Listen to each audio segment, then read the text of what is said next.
우리 성도 여러분, 오늘 기분이 어떠신가요? 마음의 상태는 어떠신가요? 요즘 많이 덥죠?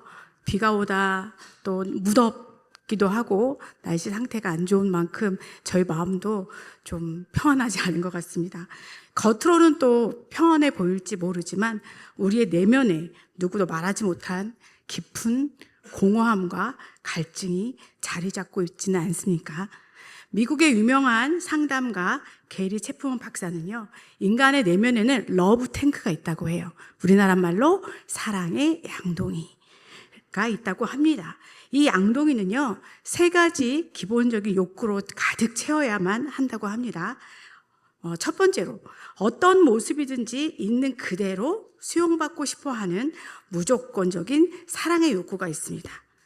또 내가 가치 있고 소중한 존재라는 사실을 확인받고 싶어 하는 인정의 욕구가 있습니다. 마지막으로 소중한 사람들과 관계를 맺으면서 어딘가에 속해 있고 싶은 그런 안정감을 얻고 싶은 소속의 욕구입니다. 우리는 이 빈 양동이를 채우기 위해서 평생을 고군분투합니다. 그런데 왜 채워도 이 갈증은 사라지지 않는 걸까요?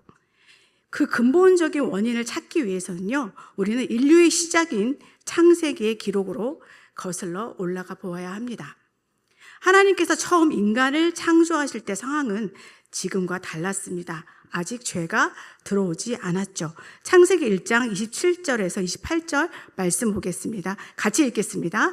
하나님이 자기 형상 곧 하나님의 형상대로 사람을 창조하시되 남자와 여자를 창조하시고 하나님이 그들에게 복을 주시며 하나님이 그들에게 이르시되 생육하고 번성하여 땅에 충만하라. 땅을 정복하라. 바다의 물고기와 하늘의 새와 땅에 움직이는 모든 생물을 다스리라 하시니라. 하나님은 인간을 당신의 형상대로 만드시고요, 제일 먼저 하신 게 복을 주시며예요. 그리고 첫 번째 명령을 하시죠. 생육하고 번성하여 땅에 충만하라. 땅을 정복하라. 움직이는 모든 것을 다스리라 라고는 명령을 하셨습니다. 그리고 아담에게 두 번째 명령을 한 가지 더 하시죠. 창세기 2장 16절에서 17절입니다. 여호와 하나님이 그 사람에게 명하여 이르시되 동산 각종 나무의 열매는 내가 임의로 먹되 선악을 알게 하는 나무의 열매는 먹지 말라. 내가 먹는 날에는 반드시 죽으리라 하시니라. 동산 각종 나무의 열매는 네가 먹되 임의로 먹되 선악을 알게 하는 나무의 열매는 먹지 말아라. 그런데요, 많은 분들이 또 제가 설교를 하다 보면 아이들이 왜 선악과는 만들어서 우리를 죄짓게 해요? 이런 질문을 많이 합니다. 이 선악과를 인간을 골탕 먹이려는 하나님의 덫으로 생각하는 분들이 있습니다. 그렇지만 사실 그것은요, 하나님과 인간 사이의 언약 관계를 상징하는 결혼 반지와도 같습니다. 반지를 볼 때마다 하나님이 신랑 되신 것과 내가 신부 된 것, 또 이 선악과를 볼 때마다 나는 피조물이고 나를 만드신 하나님이 계시지, 하나님은 왕이시지, 이걸 기억하라고 선악과를 주셨고 우리에게 반지를 끼워주셨습니다. 그리고 나의 사랑, 나의 어여쁜 자야, 나는 너를 너무 사랑해, 너는 나의 신부야, 이 반지를 볼 때마다 내가 나의 소중한 사람임을 기억하고 나만 사랑해야 한다 라는 하나님의 고백이 있었습니다. 이 하나님의 고백은요, 구약을 보다 보면 요즘 계속 통독을 구약을 하고 계시죠. 하다 보면 그 고백이 쫙 끝까지 이어집니다. 지금까지요. 하나님께서 출애굽기 6장 7절에도 말씀하십니다. 너희를 내 백성으로 삼고 나는 너희의 하나님이 되리라. 이게 무슨 말씀이십니까? 하나님이 나의 왕 되신다는 것은요, 너의 일생을 완전히 책임져 주신다는 거예요. 조금이 아니고 완전히요. 그래서 어떻게? 너의 일생을 나한테 맡겨라. 그런데 인간은 뱀의 간교한 유혹에 넘어가죠. 지금 이야기는 여러분 다 아시는 거예요. 창세기 3장 6절에 이 타락의 순간을 이렇게 묘사합니다. 여자가 그 나무를 본즉 어떻게 해요? 먹음직도 하고 보암직도 하고 지혜롭게 할 만큼 탐스럽기도 한 나무인지라. 이 말씀은요, 요한일서 2장 15절 16절에 어떻게 나오느냐면요, 이 세상에, 같이 읽어볼까요? 이 세상에나 세상에 있는 것들을 사랑하지 말라. 누구든지 세상을 사랑하면 아버지의 사랑이 그 안에 있지 아니하니 이는 세상에 있는 모든 것이 육신의 정욕, 안목의 정욕, 이생의 자랑이니 다 아버지께로부터 온 것이 아니요 세상으로부터 온 것이라. 하와가 그 선악과를 볼 때 보암직하고 먹음직하고 지혜롭게 할 만큼 탐스러운 것이요, 지금 요한일서 2장에 나오는 육신의 정욕, 안목의 정욕, 이생의 자랑으로 발전합니다. 내 눈에 보이는 거, 먹고 싶은 거, 내 정욕적으로 하고 싶은 거, 이생의 자랑, 내가 자랑하고 싶은 거, 나 지식 똑똑해, 나 잘났어 하는 거예요. 우리는 이 하나님의 언약인 이 결혼 반지를 스스로 뺏어 버렸습니다. 그리고 그 결과 하나님으로 가득 채워야 할 이 사랑의 양동이가요, 텅 비어버렸습니다. 하나님과의 관계가 단절되어 버렸기 때문입니다. 그때부터 우리는요, 이 육신의 정욕, 안목의 정욕, 이생의 자랑이라는 이 오물로 우리 양동이를 채우려고 안간힘을 쓰게 되었습니다. 사람에게 인정받고 싶어서, 사랑받고 싶어서 애를 쓰면 쓸수록 마치 소금물을 계속 먹으면 갈증이 해소되지 않고 계속 목이 마른 것처럼 우리의 그 양동이는 채워지지 않습니다. 사람들이 이렇게 말합니다. 하나님 없이 잘 살 수 있어. 내 인생은 내 거야. 내 인생은 나의 것이라는 노래도 있죠. 그렇습니다. 이렇게 교만의 극치를 달리는 삶이 시작된 것입니다. 반지를 던져보내고 떠난 신부를 보시는 하나님의 마음은 어떠셨을까요? 포기하셨을까요? 하나님은 배신한 신부를 절대 포기하지 않으셨습니다. 구약 전체 이 역사를 쭉 보면 이 신부를 향해서 다시 돌아오라 라고 부르짖는 하나님의 절절한 수뇌보와 같습니다. 요즘에 계속 통독을 하고 계시잖아요. 지금 이사야서를 하고 있는데 그곳에도 그런 말씀이 있습니다. 이 기원전 8세기에 활동했던 두 선지자 이사야와 호세아도 이렇게 말하고 있습니다. 이 멸망을 앞둔 남유다를 향해서 하나님은 이사야 선지자를 통해서 말씀합니다. 이사야 55장 6절에서 7절입니다. 같이 읽겠습니다. 너희는 여호와를 만날 만한 때에 찾으라. 가까이 가실 때에 그를 부르라. 악인은 그의 길을, 불의한 자는 그의 생각을 버리고 여호와께로 돌아오라. 그리하면 그가 긍휼히 여기시리라. 우리 하나님께로 돌아오라. 그가 너그럽게 용서하시리라. 돌아오라고 말합니다. 너희는 여호와를 만날 만한 때에 찾으라. 또 멸망의 길로 달리는 이 북이스라엘 향해서 호세아 선지자도 호소합니다. 호세아 6장 1절입니다. 다 같이 읽겠습니다. 오라, 우리가 여호와께로 돌아가자.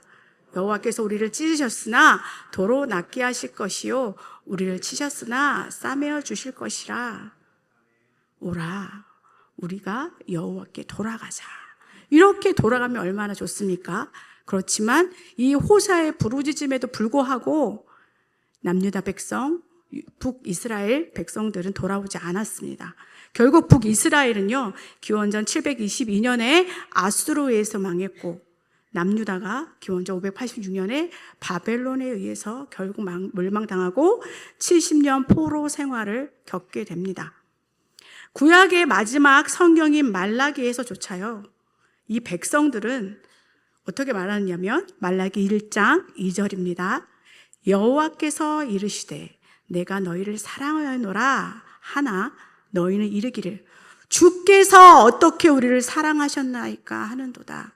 하나님께서 우리를 향해서 내가 너희를 너무 사랑해 라고 고백했더니요, 사람들이 어떻게 우리를 사랑하셨습니까? 사랑한다면 이럴 수 있습니까? 우리가 얼마나 힘든 줄 알아요?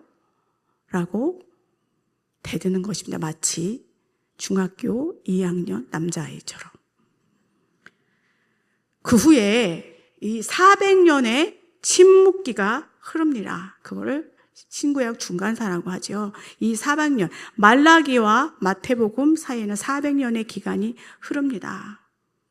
그리고 하나님은 그 침묵을 깨고 사람으로 직접 성육신 하셔서, 인카네이션 하셔서 사람을 언어로 직접 말씀하시기로 작정을 합니다. 왜요? 선지자의 말도 듣지 않고 사사의 말도 듣지 않고 왕을 달라 그래서 왕을 줬더니 왕의 말도 듣지 않고 왕도 제 길을 가지 않고 다윗의 길로 가라 그랬더니 여로보암의 길로 가고 악한 자의 길로 가고 도대체 하나님 끝까지 포기하지 않으시고 이제 자신의 하나님이 그 사람의 몸을 입고 이 땅에 오셔서 말씀하십니다. 그리고 아까 말라기에서 하나님이 우리를 어떻게 사랑하셨는데요? 라는 그 답을 여러분이 가장 잘 아시는 요한복음 3장 16절 암송해 볼까요? 하나님이 세상을 이처럼 사랑하사 독생자를 주셨으니 이는 그를 믿는 자마다 멸망하지 않고 영생을 얻게 하려 함이라. 로마서 5장 8절. 우리가 아직 죄인이었을 때 그리스도께서 우리를 위하여 죽으심으로 하나님께서 우리에 대한 자기의 사랑을 확증하셨느니라. 하나님과의 깨어진 관계를 스스로 죽으심으로 제물이 되어주심으로 회복하시겠다라는 것입니다.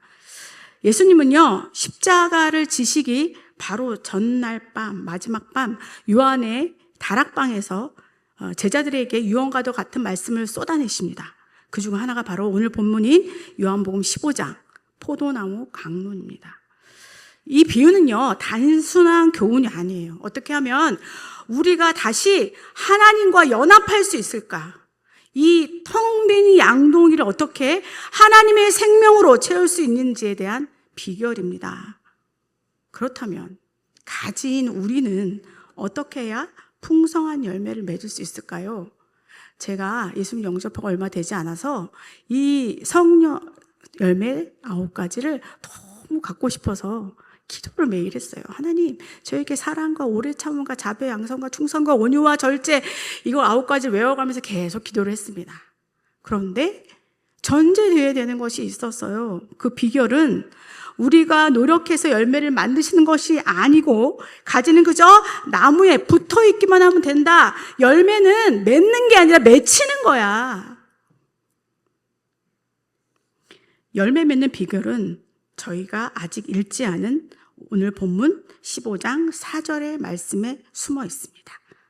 같이 읽겠습니다. 내 안에 거하라. 나도 너희 안에 거하리라. 가지가 포도나무에 붙어있지 아니하면 스스로 열매를 맺을 수 없음같이 너희도 내 안에 있지 아니하면 그러리라. 바로 주님이 내 안에, 내가 주님 안에, 주님과 연합하는 것입니다. 예수님은 이 연합을 설명하시기 위해서 성만찬을 하십니다. 마태복음 26장 26절에서 28절에 보면요, 이 성만찬 이야기가 나오는데 읽지는 않겠습니다. 여러분이 너무 잘 아시는 말씀들이니까요. 자, 연합이 뭘까요? 예수님은 내 피를 마시고 내 살을 먹고, 이게 먹고 마시는 게 무슨 의미가, 연합과 무슨 상관이 있을까? 음식을 먹으면 내 몸에 들어가서 피가 되고 살이 되죠. 그 먹을 음식을 저와 분리할 수 있습니까? 없어요. 그러면 그 음식이 내 안에 들어와서 내가 되는 거예요. 마찬가지로 예수님의 살과 피를 먹고 마시면 예수님이 내 안에 들어와서 내가 되는 것입니다. 그게 연합이에요. 부부의 사랑의 열매가 자녀의 듯이요, 우리가 주님과 연합될 때 우리의 삶에는 사랑이라는 열매가 맺힙니다. 그렇습니다. 나를 떠나서는 너희가 아무것도 할 수 없다. 주님을 떠나서는 너희가 열매를 얻을 수 없어. 아무것도 할 수 없다. 열매는커녕 아무것도 할 수 없어. 여기서 잠깐 제 얘기를 하겠습니다. 저는 8살 때까지 이제 부모님과 떨어져서 할머니와 살았어요. 초등학교를 입학해야 해서 어쩔 수 없이 시골에서 올라와서 부모님과 같이 살게 되었습니다. 그 8년의 기간 동안 떨어져 있었기 때문에 당연히 부모님과의 애착 관계는 형성되지 않았어요. 저도 어색했고 부모님도 어색했고, 그래서 전 집에서 늘 외톨이였습니다. 남동생 둘이 있었지만 그 동생과도 별로 말한 기억이 없어요. 늘 저는 한쪽 구석에서 잠을 자고 혼자 뭔가를 했습니다. 그리고 부모님도 저를 어색하셨는지 별로 다가오지 않으셨어요. 그리고 제가 뭘 좋아하는지 뭘 잘하는지 별 관심이 없으셨던 것 같아요. 그러다 보니까 저의 사랑의 양동이는 텅텅 비었습니다. 그 양동이는 제가 19살 예수님을 만나고 나서 그 사랑이 채워지기 시작했습니다. 얼마나 좋았을까요? 결혼을 하고 나서 아이를 가져야 하는데 전 자신이 없었어요. 하나님, 전 키울 자신 없어요. 저 싫어요. 그런데 남편은 아이를 갖고 싶어 했기 때문에 그 자녀 교육서, 부모 교육에 관한 책을 많이 읽었어요. 그게 제가 할 수 있는 최대의 방법이었습니다. 이 받아보지 못한 엄마의 사랑을 내가 어떻게 우리 아이들한테 줄 수 있을까 걱정하면서 임신을 했는데요. 하나도 아닌 둘이나 쌍둥이를 주셨어요. 하나님, 저 하나도 어렵다고 했는데 둘이나. 임신을 하고 출산하기까지 그 10개월의 기간이요. 저 10개월 만삭 때 정말 배가 이만했거든요. 그리고 아이들이 태어났는데 그 아이들이 2.5 딱 그렇게 태어났습니다. 꼬물꼬물 아기가요, 너무 예쁜 거예요. 그래서 그 아이를 바라보면서 와, 내가 이 아이들이 엄마구나, 너무 예쁘다라고 바라보고 있는데 하나님이 저에게 말씀하시는 것 같았어요. 네 딸들이 예쁘니? 네, 하나님 너무 예뻐요. 재영아, 나는 네가 네 딸들을 사랑하는 것보다 내가 너를 더 사랑한단다.